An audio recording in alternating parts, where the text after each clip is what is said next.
Thank you for joining us. We begin our report with President-elect Donald Trump offering his former rival a key role in shaping U.S. foreign policy.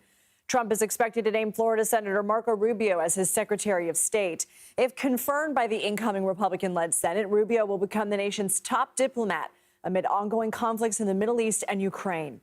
In an interview late last month, Rubio said this about dealing with Russian President Vladimir Putin. I am not a fan of Vladimir Putin. I think Vladimir Putin is an enemy of the United States. By the same token, I assure you, Donald Trump and any future American president as well is going to have to interact with Vladimir Putin because he has the largest nuclear stockpile in the world, because he has one of the world's largest militaries, because they're a power in the world that has to be dealt with.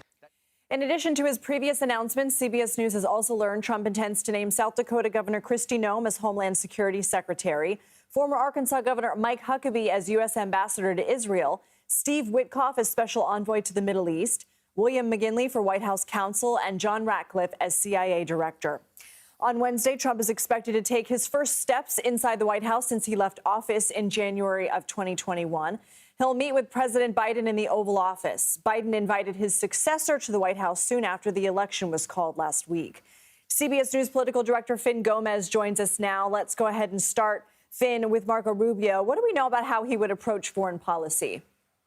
Hi, Lindsay. How are you? So I've been covering Marco Rubio since 2007, and actually in 2010 is when he launched his Senate race that upset then Charlie Crist and led him to where he is now. And throughout his career, Lindsay, it's really been a focus on Russia, on China, on Cuba, and I think this has really sort of crystallized his perspective on foreign policy. He is a bit hawkish in comparison to what some of Trump's core beliefs, and that positioning, that posturing, if you will, one has been softened over the last couple of years by the senior senator from Florida, but also there's been some friction within Trump world because of that position.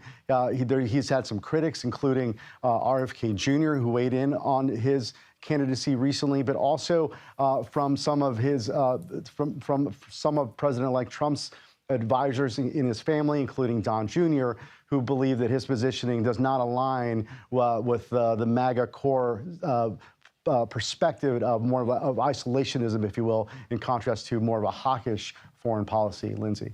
And looking at some of these appointments, some people might be wondering, Stefanik does not have a diplomatic background. Zeldin is not known for his environmental focus. Noem is not from a border state. What's the reason behind some of these choices?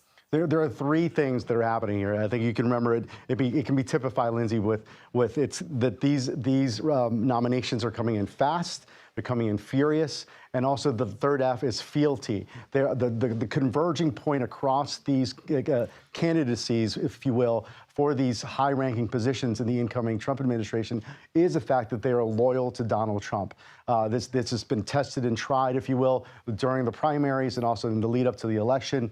There were a couple people who got cut from the list, I was told, because they were sort of shaky on their endorsing or positioning of support for Trump during the primaries. And that's something that you're seeing now. These folks, the people that he has on this list, these short listers, Lindsay, are very loyal to Donald Trump.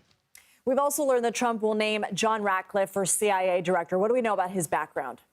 He is the former head of DNI, of National Intelligence, which is like a top advisor to the president under the first iteration of the Trump administration. He is a loyalist as well. He's very close to Donald Trump, and has like both. If you will, the alignments of the Republican Party on when it comes to intelligence, when it comes to foreign policy, all aligned with him. With the MAGA world, more traditional republicanism, if you will, with that perspective. But it's someone who is a loyalist to Donald Trump, and I think you're going to see that in his actions. It will be lockstep with the president-elect. Fast, furious, and fealty, maybe the quote of the day. Fin Gomez, thank you so much. Thank you, Lindsay.